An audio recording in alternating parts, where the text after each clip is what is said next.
Bonsoir à tous, soyez les bienvenus dans le 19-20. Dans les Alpes, ce soir, la polémique suscitée par l'État matraquant la liberté.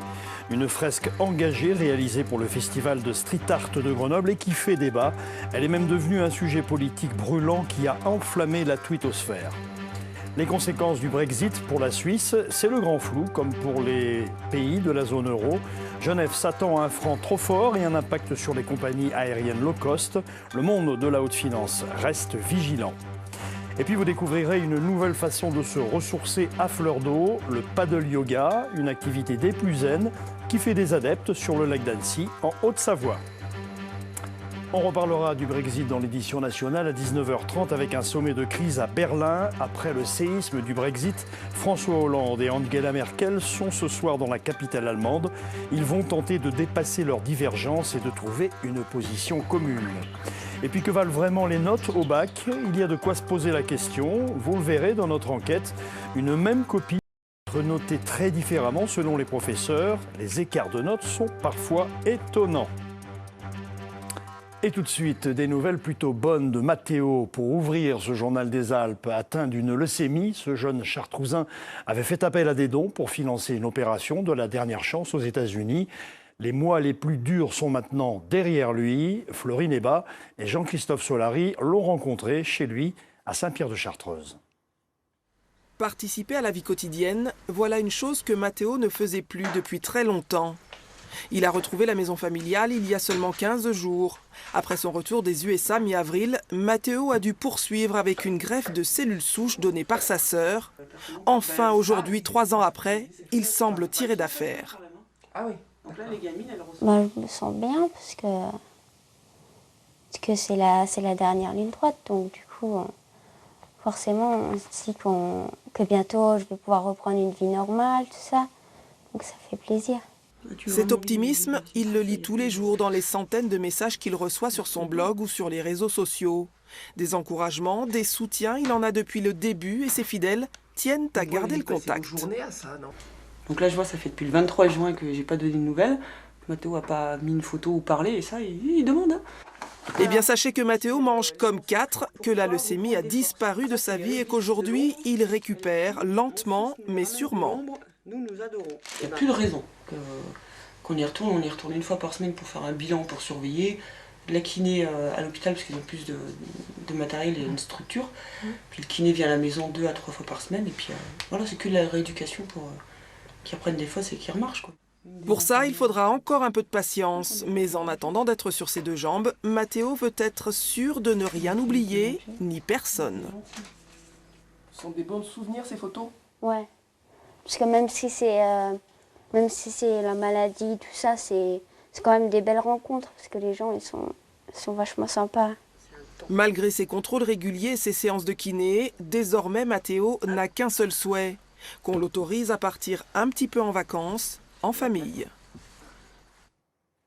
À Grenoble, le festival de street art a enflammé la sphère politique. La fresque réalisée par Gouin, un artiste engagé, fait polémique et divise.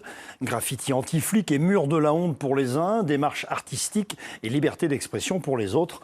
L'œuvre a déjà fait couler beaucoup de tweets. Jordan Guéant, Franck Serroni. La liberté matraquée par les policiers, pour Bernard Cazeneuve, l'image a du mal à passer. Sur Twitter, le ministre de l'Intérieur a réagi, il soutient ses agents. Un message bienvenu pour le patron de la police de l'Isère. Tous les jours, les policiers dans la rue défendent les libertés, laissent les libertés s'accomplir. Donc c'est totalement scandaleux.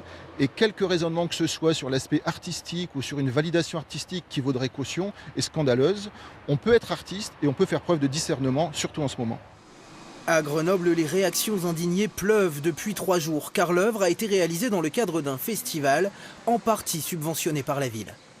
Dans l'espace public, sur fond public, au vu et au su de tout le monde, quel que soit l'âge des gens qui regardent, et sans préparation, je pense que ça peut effectivement être mal interprété et ne pas être interprété comme une œuvre d'art. Cette liberté d'expression, je vous l'ai dit, elle me choque pour la bonne et simple raison que l'on peut critiquer le gouvernement, que l'on peut critiquer l'article 49.3, mais en aucun cas insulter la police, la gendarmerie ou la justice qui représentent l'État. La liberté d'expression, premier argument du maire de Grenoble. Éric Piolle refuse de faire effacer la fresque.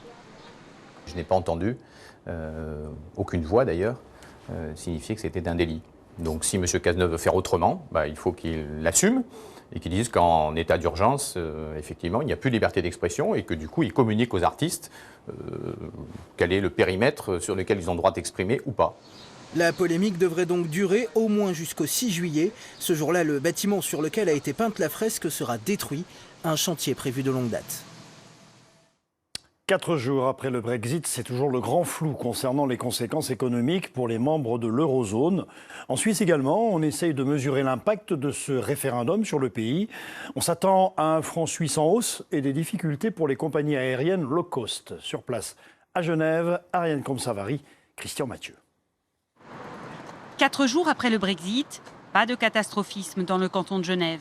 Fidèles à leur image, les Suisses restent pragmatiques. C'est un changement. Il y aura des nouvelles idées et des nouveaux contrats, donc je suis très positif. Aucun problème, peut-être pas, car les liens économiques entre la Suisse et la Grande-Bretagne sont très étroits. Cette spécialiste rappelle que dès le vote britannique, les marchés financiers ont réagi, provoquant la hausse du franc suisse. La seule chose que l'on sait, que l'on voit depuis vendredi, le franc est en train de se renchérir, il redevient une valeur refuge et ça c'est évidemment pas bon pour les industries d'exportation. Et la Suisse vide ses industries d'exportation, nous gagnons 1 franc sur 2 à l'étranger. Autre secteur menacé, le trafic aérien. EasyJet, compagnie aérienne britannique, assure jusqu'à 200 liaisons par semaine entre Genève et Londres. La compagnie low cost transporte à elle seule presque la moitié des passagers de l'aéroport de Genève. Elle redoute de ne plus avoir un accès libre à l'espace aérien européen. Le Royaume-Uni fait partie du ciel commun européen, du ciel unique européen. Donc il fait partie du marché intérieur. Si le Royaume-Uni sort de l'Union européenne, il sort de ce dispositif et par conséquent on risque d'avoir des taxes aéroportuaires plus élevées qui vont majorer les prix des billets d'avion. Les programmes communs de recherche et la fréquentation touristique pourraient eux aussi être touchés. Mais pour l'instant, tous l'affirment, il est encore trop tôt pour tirer des conclusions.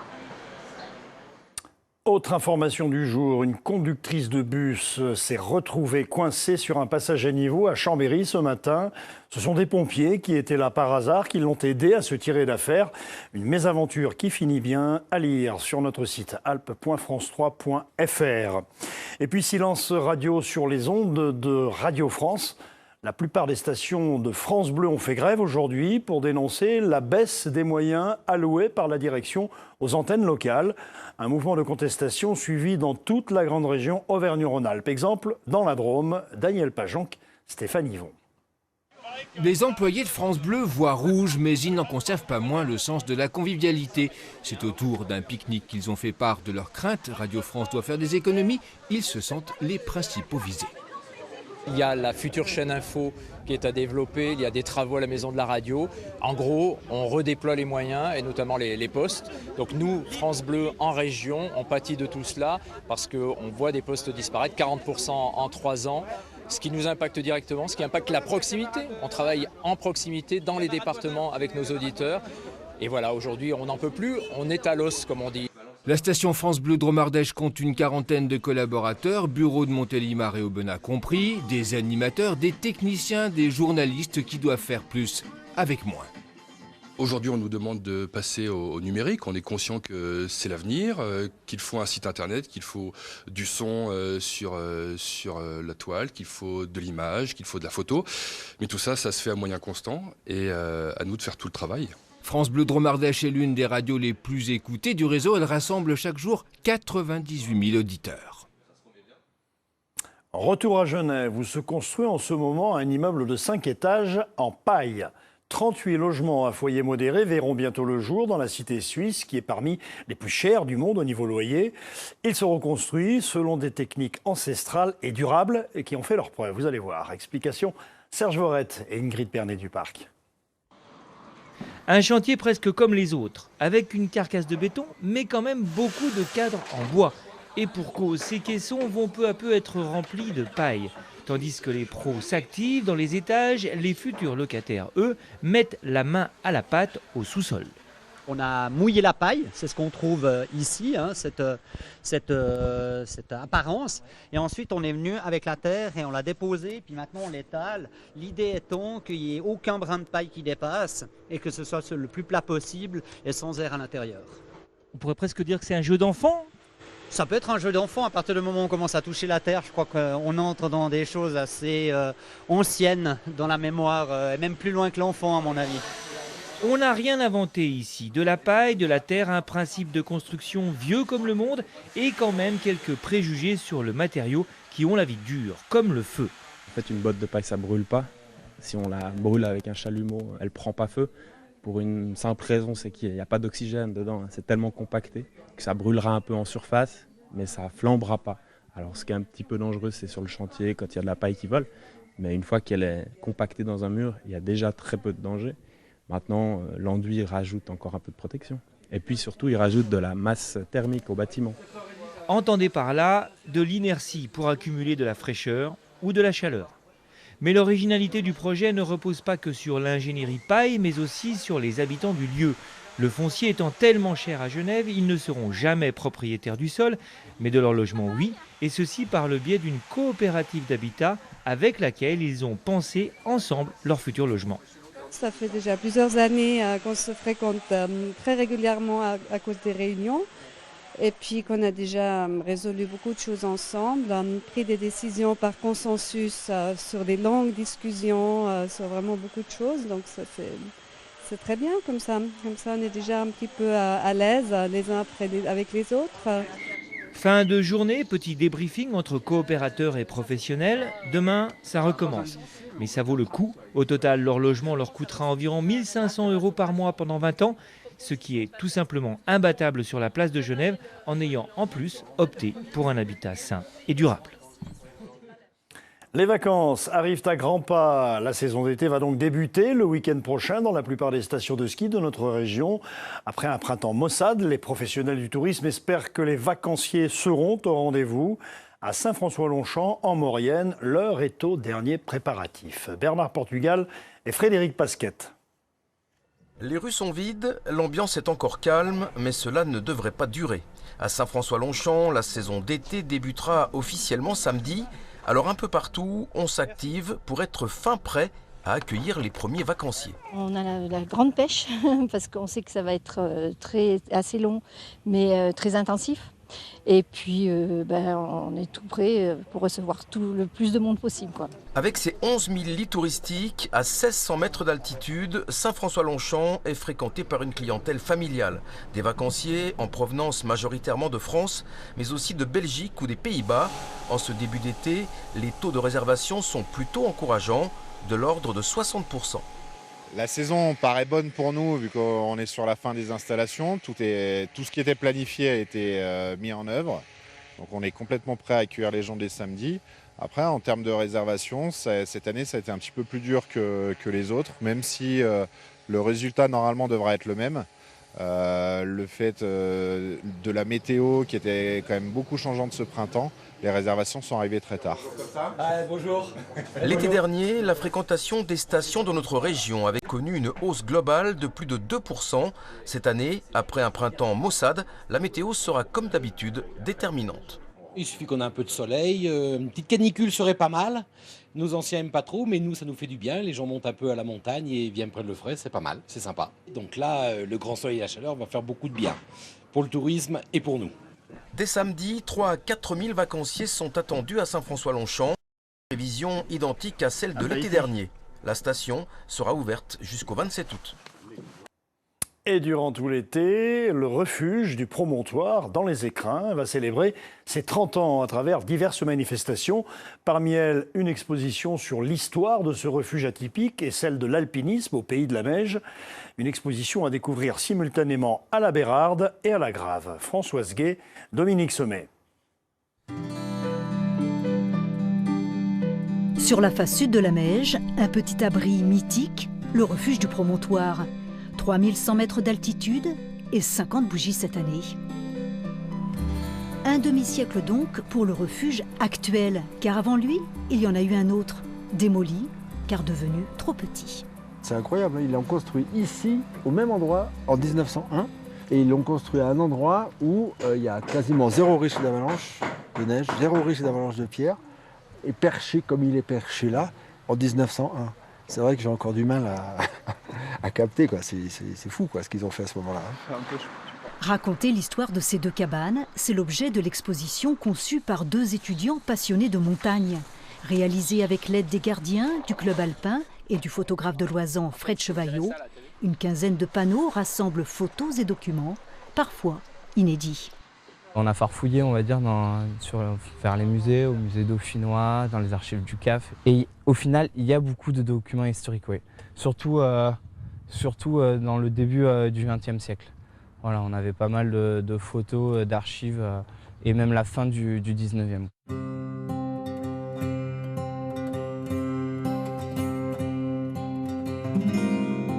Une seule pièce, une quarantaine de couchages, pas de gardien. Bien qu'en bon état, l'ancien refuge est démonté, victime de l'augmentation du nombre des alpinistes. En 1965, le chantier de la nouvelle cabane est lancé.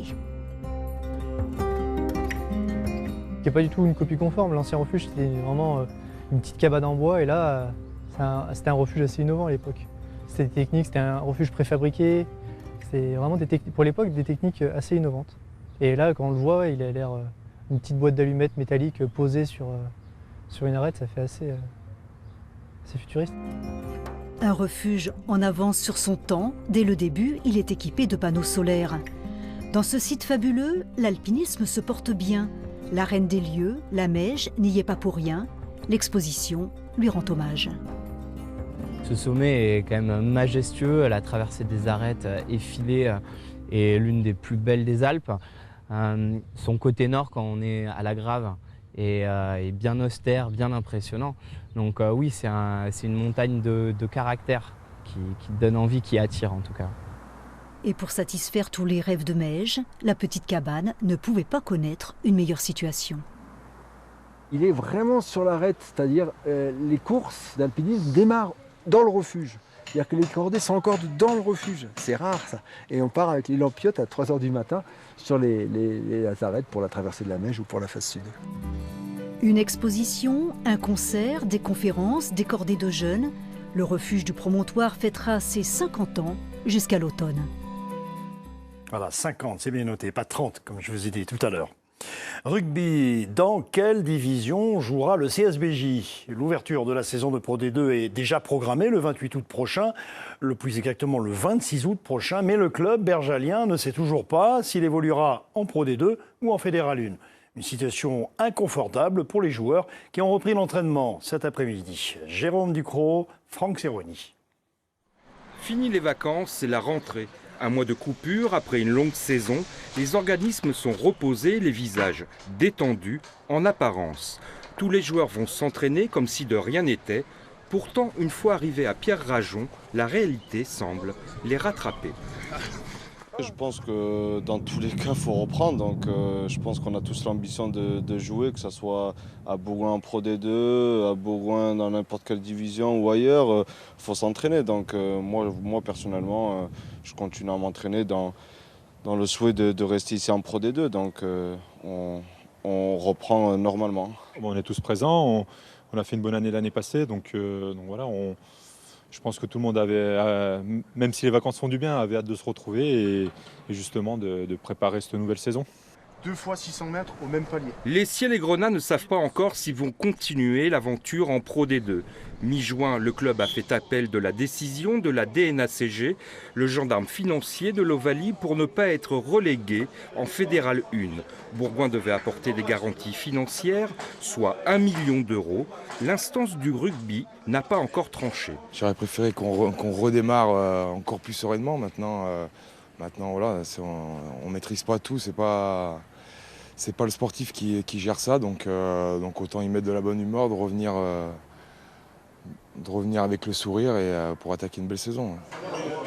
Réponse le 6 juillet, le CSBJ saura alors s'il jouera en Pro D2, en Fédéral 1 ou une division inférieure.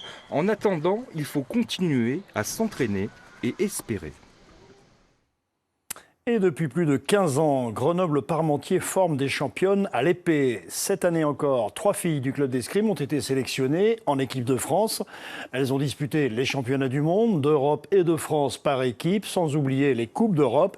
Il ne leur manque que les Jeux Olympiques. Frédéric Lefrançois, Grégory Lespinasse. 3 mousquetaires au féminin, ni plus ni moins. Emma, Alia et Océane sont de sacrées fines lames.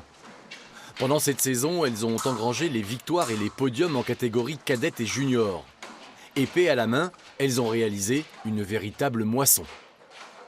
Je pense que j'aurais pu quelquefois faire mieux, mais c'est déjà super, je pense, par rapport aux autres années. C'était ma première année où je faisais des Coupes d'Europe. Donc être sélectionnée au championnat d'Europe, championnat du monde, c'est énorme pour moi, alors ça me va. Allez! C'est donc une année riche en émotions pour nos 3 filles. Presque une année de consécration pour certaines qui rêvaient depuis toujours de voir leur nom apparaître au tableau des vainqueurs.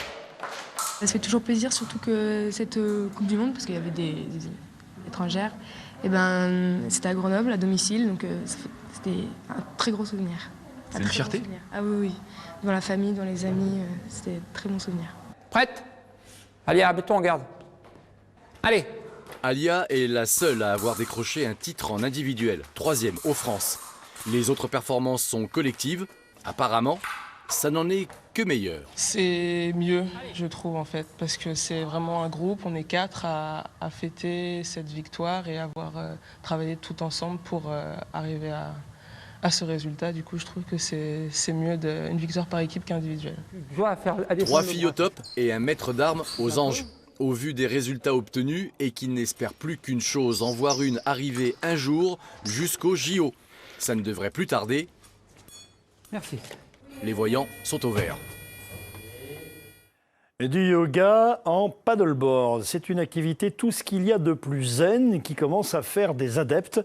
C'est une professeure de yoga qui propose cette nouvelle pratique sur le lac d'Annecy. Un moyen idéal pour refaire le plein d'énergie dans le calme et la sérénité. Renaud Gardette et Ariane Comte-Savary.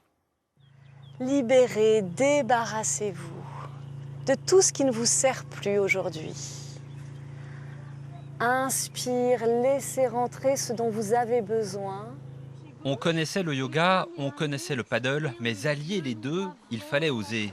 Ce groupe est parti pour 1 heure de yoga à la surface de l'eau, bercé par le clapotis du lac d'Annecy, le tout dans un paysage grandiose. Inspirez, ouvrez. Expirez, relâchez.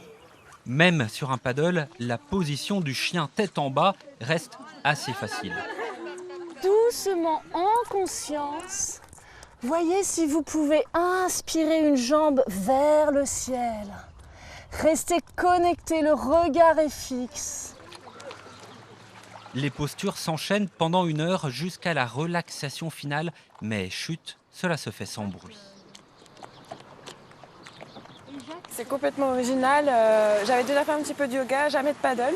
Et coupler les deux, finalement, c'est l'idéal. Parce qu'on fait quand même un petit peu de balade avec la pagaie, etc. Et ensuite, faire les mouvements, ça rend la chose beaucoup moins monotone et routinière. Grandissez-vous. Inspirez. Les planches, là, étaient larges, stables.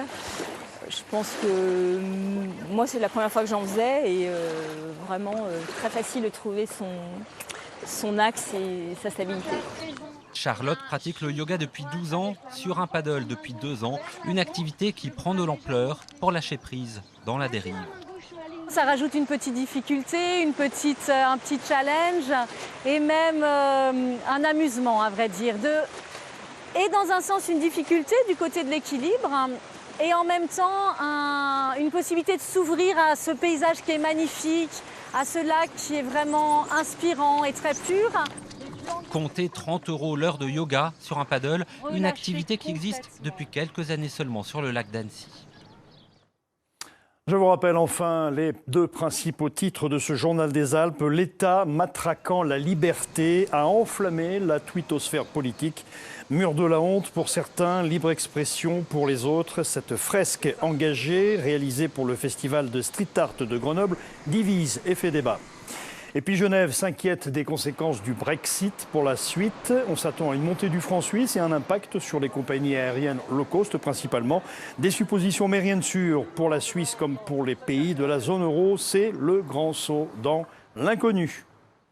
Prochain journal des Alpes demain à midi en compagnie de Pauline Allo. Le trompettiste et pianiste franco-libanais Ibrahim Malouf sera l'invité de Fabrice Liégard pour une page spéciale en direct du festival Jazz à Vienne. Merci de votre attention. Excellente soirée sur France 3 et à demain, 19h.